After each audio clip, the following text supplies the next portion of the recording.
41. The results obtained from a chromatogram are shown. Which row gives the RF values of substance X and Y? So X and Y, ये distance traveled by solvent है, ये distance traveled by solute. तो पहले मैं इसकी calculate किस तरह से करूँगी 3/5 is 0.6 and इसकी आ जाएगी 2.5/5 which is 0.5. So RF value of X is 0.6 और RF value of Y is 0.5. अच्छा ये जो ऑप्शन है इंतहाई फजूल है क्योंकि जो RF वैल्यू होती है वो 1 से बड़ी हो नहीं सकती. सो ये तो कोई गलत है. Question number 42. During an experiment, a measurement is recorded in centimeters. Okay. Which apparatus is used? So centimeter cube है, okay, centimeter cube ये नेम लेवल आ रहा है. So इसका मतलब volume and balance is used for mass in grams, measuring cylinder is used for volume in centimeter cube. Stop clock is used to measure time in seconds. Thermometer for temperature in degrees Celsius. So B is the correct option. Question number 43. A student carried out paper chromatography on a mixture of amino acids. Student sprayed the dried chromatogram with a locating agent. What is the function of locating agent? To dissolve के लिए तो हम solvent use करते हैं, water और ethanol. So no. To form colored spots with the amino acids. Yes. इसका मतलब colored spots से उनको locate करना था मैंने. So it's option B. To preserve amino acids. कैसी फजूल बात है. This is wrong. To stop the amino acids reacting. React वो कर ही नहीं रहे थे. So this is also wrong. Option D is the correct option. 44. 25 centimeter cube of an alkali are added to 20 centimeter cube of an acid. The temperature changes measured. Which apparatus is not needed? 25 centimeter cube measuring cylinder is required. And alkali measure करना है.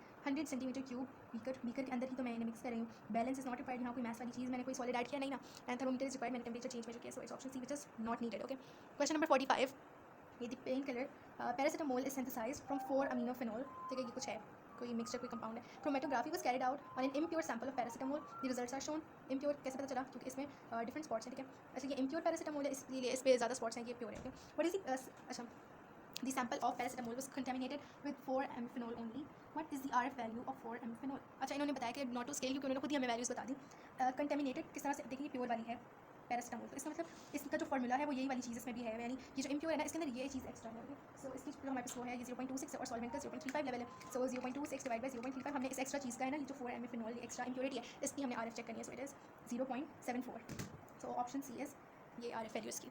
46. Chromatography is a technique used to separate colored dyes. Which dye has an RF value of 0.7? तो ये तो वही same वाला था ना. और इसका मेरे ख्याल से आंसर क्या था. इसका आंसर इस एग्जैक्ट वही है. मुझे याद आ गया. Question number 47. Which piece of apparatus is used to measure exactly this of a liquid? Pipette तो इतना कैरी कर नहीं सकते. 25 सेंटीमीटर क्यूब होती है इसकी लिमिट हो गया. एंड देन बीकर सॉरी ये क्या है gas cylinder is not use for ये वॉल्यूम ऑफ लिक्विड के लिए. ठीक है वॉल्यूम गैस मेजर करके. Then we have burette and measuring cylinder. दोनों बिल्कुल सूटेबल हैं ये वॉल्यूम के लिए. लेकिन ब्यूरेट जो होता है वो more precise and accurate readings देता है as compare to measuring cylinder जिसमें पैरेलक्स एरर आ सकता है. Okay so it's A. और लेकिन इसमें थोड़ा सा इशू इस बात का होता है कि ये स्लो है लेकिन यहाँ हमें स्लो फास्ट की बात थी कि हमें फास्ट ही चाहिए. तो एक्यूरेटली के लिए तो मैं ए ही कह सकती हूँ burette. Question number 48. A chromatography experiment was done to separate a mixture of 4 substances. RF values measured for these substances were ये. This diagram shows the chromatogram obtained. इसका मतलब है chromatogram obtained. Okay. So हाँ इसका मतलब 0.8 0.8 इसका मतलब 0.3 0.5 0.8 ये तीन ही है मेरे पास मेन चीज़. स्पॉट एक जगह पे लगता है. ठीक है तो मेरे पास एक ही लेंथ मतलब एक ही हाइट तक जाएगी. वर्टिकल मेरे पास पोजीशन सेम होनी चाहिए. नहीं वर्टिकल डिफरेंट होगा. हॉरिजॉन्टली वो एक ही जगह पे अलाइन होनी चाहिए. हाँ ऐसे. तो ये तो थोड़ा इधर हो गया. हॉरिजॉन्टल भी चेंज आ गया. So it's wrong. लेकिन यहाँ पे तो एक ही है ये भी नहीं हो सकता. यहाँ पे 4 लगी हुई हैं. अगर मैं इसे 0.3 कहूँ 0.5 कहूँ 0.8 कहूँ लेकिन ये किस बात की है. ये 0.9 तो नहीं हो सकती. सो ये मेरे पास करेक्ट है 0.3 0.5 0.8 एंड इसी को दोबारा उन्होंने 0.8 पता नहीं क्या लेने लिया. So it's option C. Number 49. Paper chromatography is done in the same way with 3 different mixtures of dyes. Each mixture contains at least one of these dyes, W, S, Y, and Z. The RF values of the dyes in 3 mixtures are shown. Okay. Which conclusion is correct? Dye W is the nearest the solvent front, and is present only in mixture 1 and 3. Dye W, ठीक है, in 1 and 3 में present है. No, ये तो इसमें present है. अगर 0 होती RF वैल्यू तो बात होती. लेकिन दिस इज रॉन्ग. हमने ऑप्शन को सिलेक्ट करनी जो करेक्ट हो. Dye X is travelled farthest up the chromatography paper. इसका मतलब उसकी RF वैल्यू सबसे ज़्यादा होनी चाहिए. सो ओके ये तो गलत है. इसकी तो माशाल्लाह है ही नहीं RF value. So this is wrong. मतलब है ही नहीं है किसी में प्रेजेंट नहीं है. Then Y is only dye present in all 3 mixtures. Only मतलब कि और कुछ नहीं है सिर्फ ये प्रेजेंट है लेकिन ये भी प्रेजेंट है. So this is wrong. Dye C is the nearest to solvent front and is only found in only 2 mixtures. So 2 mixtures में प्रेजेंट है. यस इसमें नहीं है. यस वाली बात करेक्ट हो गई. एंड देन सॉल्वेंट फ्रंट से नियरेस्ट यस इसकी RF वैल्यू सबसे ज़्यादा है. 0.5 से ज़्यादा 0.9. So option D is correct. Then question number 50. Solid R reacted with dilute sulfuric acid. Initial temperature ये था and final temperature are shown. ठीक है. So initial क्या था 22 था. Final was 16. Change in temperature calculate करना है. So हम बड़ी वैल्यू माइनस छोटी वैल्यू करते हैं. या हम final माइनस इनिशियल करेंगे actually. Okay final minus initial is 16 minus 22 which means minus 6 degrees Celsius. So 50 is A. 51. The diagrams show 4 pieces of laboratory equipment. Okay, so ये है equipment भाई. Now, which equipment is essential to find out if dissolving salt in water is exothermic process. बस मुझे ये बताना है temperature change बताना है और मुझे किसी चीज़ की ज़रूरत है ही नहीं. मैंने ये भी नहीं देखना कि कितने मैस का मैं फैक्चर करूँ कितना वॉल्यूम है कितनी देर में हुआ. मुझे ऐसा कुछ नहीं चाहिए. सो बैलेंस नहीं चाहिए पिपेट नहीं चाहिए स्टॉप लॉस नहीं चाहिए थर्मोमीटर. ठीक यस यही चाहिए था मुझे. बाकी अजीब गरीब से ऑप्शन है. ये वाली तो हो ही नहीं सकती. थर्मोमीटर नहीं है बस मुझे यही चाहिए ऑप्शन है. Question number 52. The measurements from a chromatography experiment using substance F are shown. ये F का यहाँ पे मैंने डाला था और उसकी है. The diagram is not drawn to scale. What is the RF value of F? तो solute F ने मतलब जो F का spot है इसने इतना distance travel किया solvent ने इतना travel किया, so RF value is going to be 55/90. So I'm going to check this now. 55 divided by 90. This is 0.61. So इसका आंसर आ गया B. 53. 2 grams of powdered calcium carbonate are added to 50 centimeter cube of hydrochloric acid, which apparatus is used to measure the calcium carbonate and hydrochloric acid. तो calcium carbonate के मैं ग्राम इसमें add करी हूँ, grams में add करी हूँ. So I need a balance, and for hydrochloric acid I need a burette. अगर कुछ और होता measuring cylinder होता तो मैं वो कह देती. So it's option A. Then question number 54. A student measures 25 centimeter cube of dilute hydrochloric acid accurately. Which apparatus is most suitable? So okay, dropping pipette, dropper में कितना ही आ सकता है? It's very less. ठीक है, so this is wrong. अगर खाली pipette होती तो येस करेक्ट था. Burette, yes burette is the most suitable one. Beaker में मैं मेजर कर ही नहीं सकती. मेजरिंग सिलेंडर इज ओके लेकिन बहुत ज़्यादा एक्यूरेट नहीं है. मुझे एक्यूरेट चाहिए नहीं. एक्यूरेट और प्रिसाइज के लिए मैं ब्यूरेट यूज़ करती हूँ. So it's option C. Question number 25. The chromatogram of solutions of two metal ions P and Q is shown. ठीक है, तो metal ions की solutions मैंने RF value निकाली हुई है. P is colored. Allocating agent is used to find the position of Q, which means Q जो था वो colorless था. The RF value of each solution is calculated. The RF value, अच्छा, P is a dash element. P क्योंकि colour था, so it means it is a transition element है. P क्योंकि colour है ना, बताया उन्होंने. फिर the RF value, अच्छा, and has an RF value of dash than that of Q. P की RF value कितनी क्या होगी? ग्रेटर होगी क्योंकि उसके सोल्यूट ने यानी उसने ज़्यादा डिस्टेंस ट्रैवल किया है. So it is greater and the answer is C. 56. Which piece of apparatus is used to measure इतने centimetre cube of gas produce during the reaction? So gas के लिए हम क्या यूज़ करते हैं? Beaker, conical flask, measuring cylinder या फिर pipette. तो wait, yes, we can use a measuring cylinder, inverted measuring cylinder, pipette, volumetric pipette अगर लिखा होता है, so it's correct. वैसे गैस के लिए यूज़ होती है, so we use the measuring cylinder, inverted measuring cylinder. Okay. Question number 57. RF values are used to identify unknown substances using paper chromatography. Which statements about RF values are correct? RF values are always less than 1. Yes, मैं बता चुकी हूँ. RF values equals to distance traveled by solvent over distance traveled by unknown substance. Over यानी solute यानी unknown substance divided by solvent होता है, opposite हो गया. The higher the RF value, the further the unknown substance traveled. Yes, जितना ऊपर जाती है ना मतलब वो जो spot होता है, जो unknown substance या solute का spot होता है, यानी उतनी ज़्यादा RF values are not affected by the solubility of unknown substance. तो ये बात wrong है क्योंकि वो affect करते हैं, जितना ज़्यादा soluble होगा उतनी ज़्यादा RF value होगी. So option 1 and 3 are correct. So it's answer B है, ठीक है. So question number 58. A student is asked to measure the time taken for 0.4 grams of magnesium carbonate to react completely with इतना volume of dilute hydrochloric acid. The pieces of apparatus, which pieces of apparatus does the student use? अच्छा, time taken भी बताना है. So I need a stop clock, balance and जो भी मैं use कर सकती हूँ, pipette, burette, whatever, ठीक है. So I need a balance. Then I need a stopwatch. Then lastly I need a pipette. हाँ, pipette आ रही है यहाँ पे. So it's option A. Thermometer मुझे required नहीं है. So इसकी वाली सारी options cancel out हो गई. Question number 59. Which piece of apparatus should be used to measure exactly 21.4 centimeter cube of water? ठीक है, so 25 centimeter cube beaker. Beaker is accurate. Yes, okay. लेकिन नो beaker तो हम यूज़ ही नहीं करते volume के लिए, sorry. And then measuring cylinder में इनएक्यूरेसी के चांसेस ज़्यादा होते हैं. Now 25 centimeter cube pipette and 50 centimeter cube of burette में सेलेक्ट करना है. सो burette is more accurate and precise than pipette. we use a burette. और pipette में अच्छा हाँ, ये जो है ये वेरिएबल वॉल्यूम है. एक्जैक्टली नहीं बताया कि हम 25 ही मेजर करें. अगर 25 होता है मैं उसके लिए pipette यूज़ करती, लेकिन यहाँ पे 21.4 जो वेरिएबल वॉल्यूम्स होते हैं वो pipette नहीं मेजर कर सकता. So we use a burette for this purpose. Four different food colorings are analyzed using chromatography. The results are shown on the chromatogram. The diagram is not drawn to scale. Which food coloring contains a component with an RF value of 0.3? तो ये 10 है. अच्छा, तो मैंने check करना जिसका 3 centimetre होगा, सीधी बात 3/10 हो जाएगा, तो 0.3 आ जाएगी RF वैल्यू. मैं 3 सेंटीमीटर वाला चेक कर लेती हूँ. सो ये देखें, ये बीच में ना ये इस जगह पे 3 सेंटीमीटर हो जाएगा, ठीक है. और ये स्पॉट सी है क्योंकि और कोई भी इस लेवल पे प्रेजेंट है ही नहीं. सो इट्स सी. हम इसको अच्छे से मेजर करके ये वैल्यूज़ यूज़ करके कैलकुलेट करके कर सकते हैं, लेकिन बस ये भी सही है. Question number 61. Substance X was investigated using chromatography. The chromatogram is shown. The diagram is not drawn to scale क्योंकि उन्होंने खुद ही हमें बता दिया. What is the RF value of Q? So Q की RF value, पहले हमें ये चीज़ चाहिए. सो हमें इतना ये दिया. तो इसमें थोड़ी सी मैथ्स लगी. 83 - 13 ये 70 mm हो जाएगा. ये डिस्टेंस हमें चाहिए. From base line till the distance travelled by solute. And then solvent front ये 114 है. इसमें से हमने 13 सब्ट्रैक्ट कर लेना है. 114 - 13 ये हो जाएगा 101 जो सॉल्वेंट है डिस्टेंस ट्रेवल किया ये वाला, ठीक है. सो अब मैं RF वैल्यू कैलकुलेट कर रही हूँ. इसमें 70 divided by 101. So 70 divided by 101. So this is 0.69. ये वाला करेक्ट हो गया. Option C. ये 62.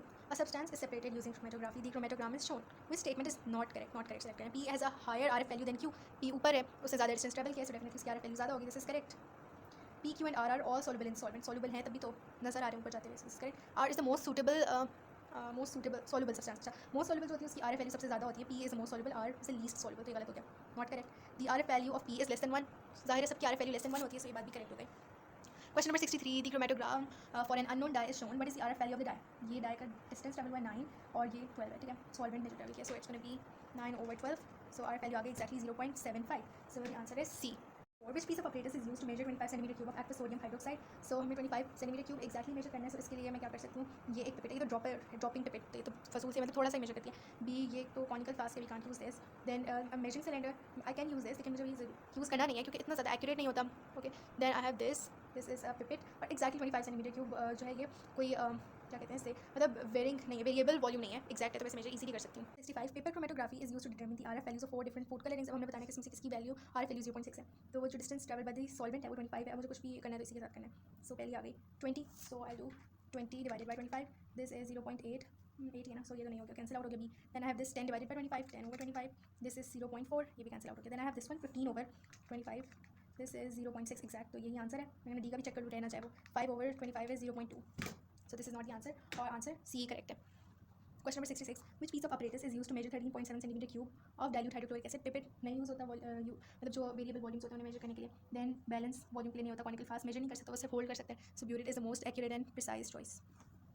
67. Chromatography is carried out on a mixture of 3 substances. The chromatogram is sprayed with a locating agent. The result is shown. What are the possible reasons why the chromatogram only shows 2 spots जबकि उसमें 3 substances हैं? तो एक हो सकता है कि एक सब्सटेंस जो है it is insoluble in solvent, तो हम कोई और सॉल्वेंट उसके लिए यूज़ कर सकते थे अगर हमने क्रोमेटोग्राफी परफॉर्म करनी थी. सो this is wrong. The locating agent did not react with one of the substances in the mixture. Yes, ये possibility है. 2 of the substances in the mixture have the same RF values. Yes, हो सकता है उसकी same RF value, तो इसी के साथ मतलब एक ही spot form हुआ. Then the RF value of one of the substances is too small. ये तो नहीं हो सकता, अगर small होती तो बिल्कुल इधर आ जाती, कहीं भी इधर आ जाती, लेकिन होनी तो चाहिए थी. So 2 and 3 are the reasons. So it's option C. Question number 68. A mixture of colorless amino acids is separated using chromatography. A solvent used is propanol. The chromatogram is sprayed with a locating agent. Which rows describe the purpose of the propanol and the locating agent? Propanol को as a solvent use करें ताकि उसमें dissolve हो जाए amino acids to make the individual amino acids visible. तो locating agent करता है visible वाला काम. Then to move the amino acid up the paper, yes, यानी यही up move करवाना है तभी तो dissolve करना है. Yes, to prevent the amino acids from moving. No, so it's option B. 69. Which piece of apparatus can only measure a single fixed volume? तो उसके लिए single fixed volume means कि मतलब exact volume, ठीक है. Beaker तो volume measure करता ही नहीं है. Then we have a burette. Measuring cylinder measure करता है, लेकिन हमने बिल्कुल एग्जैक्ट वॉल्यूम और एक्यूरेट मेजर करना है, प्रिसाइज, तो उसके लिए नहीं यूज़ करेंगे. ड्यूरेट कर सकता है, लेकिन हमें बिल्कुल अगर उन्होंने सिंगल फिक्स वॉल्यूम यानी मतलब एक्जैक्ट 25 सेंटीमीटर क्यूब करेगा, इसके अलावा कोई वेरिएशन नहीं आनी चाहिए. 23 सेंटीमीटर क्यूब ना हो, 22.1 ना हो. ड्यूरेट वगैरह और मेजरिंग सिलेंडर भी इस टाइप की कर सकते हैं. सो इट्स पेपर जो एक्जैक्टली सिर्फ मतलब इतना ही कर सकती है. Question number 70. In the chromatography experiment shown which label represents the solvent front? तो सॉल्वेंट फ्रंट होता है मतलब जितना डिस्टेंस ट्रैवल किया होता है ना सॉल्वेंट ने, सो उसको हम कहते हैं solvent front. So this is the solvent front, ये बेस लाइन है. Question number 71. Different methods of separation rely on substances having different properties. Which property does distillation make use of? So अब हमने देखना है कि डिस्टिलेशन किस चीज़ पे depend करती है. So distillation depends upon the boiling point. अगर हम एक सॉल्युबल सब्सटेंस से वाटर को सेपरेट करना चाह रहे हैं, फॉर एग्जांपल सी वाटर से हमें सॉल्ट नहीं चाहिए, हमें वाटर चाहिए, सही है, तो हम उसके लिए ये परफॉर्म करते हैं डिस्टिलेशन, ठीक है. सो बॉइलिंग पॉइंट पे जैसे ही बॉइल होना शुरू होगा वाटर को कंडेंस होकर सेपरेट हो जाएगा. कलर पे तो कुछ डिपेंड नहीं करता, पार्टिकल साइज पे भी नहीं. इस पर ये फिल्ट्रेशन के लिए हो सकता है, सॉल्युबिलिटी इन डिफरेंट सॉल्वेंट्स, तो ये तो उसके लिए होता है क्रोमेटोग्राफी के लिए. सो boiling point is the answer, option A. Question number 72. Nickel 2 sulfate is a green solid that is soluble in water. Which method is used to obtain a pure sample of nickel 2 sulfate crystals from a mixture of nickel 2 sulfate and sand? तो पहले हमने मतलब दोनों water में, ठीक है, तो हम पहले फिल्टर कर देंगे, ओके, ताकि सैंड रिमूव हो जाए, okay, because it is soluble in water. तो हमने पहले yes C heat the mixture with water, okay, तो हमने वाटर के साथ उसे रिएक्ट करवा के हीट किया है, वो डिजॉल्व था, ओके, हीट हो गया. अब हमारे पास filter and allow the solution to crystallise, ठीक है, तो सैंड चला गया, okay, and then allow the solution to crystallise. तो हमारे पास जो क्रिस्टल्स हैं अब वो कूल डाउन हो जाएंगे. 73. A chromatography experiment is carried out to analyze the pigments present in 4 different types of leaf. The student carrying out the experiment forgot to complete his table. So ये which row identifies the values of F, G and H? So F, okay, so अब हमने इस पे देखना है कि pattern किस तरह से चल रहा है, ओके. सो अगर यहाँ पे 3 3 है, यहाँ पे क्या हो जाएगा 2 2. So the number of pigments will be 2. सही है, यस. अच्छा सॉरी, हमने पैटर्न नहीं देखना, एक्चुअली हमें कलर से पता चल रहा है. यहाँ 2 कलर्स हैं, यहाँ 2 कलर्स हैं, 2 कलर्स, 2 कलर्स, यहाँ 3 3 कलर्स हैं, तो ये 3 3, यहाँ पे 2 आ गया. सो F is 2, ठीक है. फिर G का मैंने देखना है, और F वैल्यू G की तरह yes over here. So distance travelled by the solvent front centimetre में, ठीक है. सो इट इज़ ये होगा 3.2. क्यों? क्योंकि सी यहाँ पे RF वैल्यू मुझे गिवन है, ओके, तो मैं उसके through like 2.5 divided by x is equal to 0.78 कर लूँगी. So 2.5 is equal to 0.78x, which means कि 2.5 divided by 0.78 is equal to x. तो x मुझे क्या मिल जाएगी वैल्यू, सी ये 2.5 divided by 0.78 which is equal to ये आ गया 3.2, ठीक है. और वैसे भी 2 के साथ जा ही 3.2 रहा था, सी ओवर हियर. देन h की वैल्यू हमने कैलकुलेट करनी है. सो h is the RF value yellow की, ठीक है. तो येलो के लिए हमारे पास डिस्टेंस ट्रैवल किया 3.5, so it's going to be 3 divided by 3.5, और ये आ गई 0.86. सो ये है हमारे पास आंसर सी, ओके. ये then question number 74, which process is use to separate oxygen from liquid air. तो हमें ऑक्सीजन इज अ गैस, तो हमने पहले एयर को लिक्विफाई करना है, उसके बाद हम फ्रैक्शनल डिस्टिलेशन परफॉर्म करेंगे, depending upon the boiling point oxygen separate हो जाएगी। Question number 75, which statement about paper chromatography is correct. A solvent is needed to dissolve the paper. Paper तो हमने डिसॉल्व ही नहीं करना, हमने सोल्यूट डिसॉल्व करना है, पेपर पे तो परफॉर्म करेंगे। सो this is wrong. Paper chromatography separates mixtures of solvents. Solvents हम सेपरेट नहीं करते, हम सोल्यूट सेपरेट करते हैं। सो this is wrong. The solvent should cover the base line. Cover नहीं करता, ये बेस लाइन है, इसमें छोटा सा स्पॉट लगाती है, बिल्कुल मतलब बिल्कुल टाइनी सा स्पॉट, सो कवर तो बिल्कुल नहीं करना। ये base line should be drawn with pencil. Yes, अगर हम किसी पेन या किसी और इंक वगैरह से ड्रॉ करेंगे तो इट मीन्स कि उसके अपने जो डाइज है वो हमारे रिजल्ट्स को अफेक्ट करेंगे। 76, a mixture is separated using the operator shown, ये वही है, दिस इज फिल्ट्रेशन, ठीक है। व्हाट इज द मिक्सचर, तो अब इसमें एक सॉल्युबल मतलब इनसॉल्युबल चीज़ होनी चाहिए, ठीक है, इस लिक्विड में।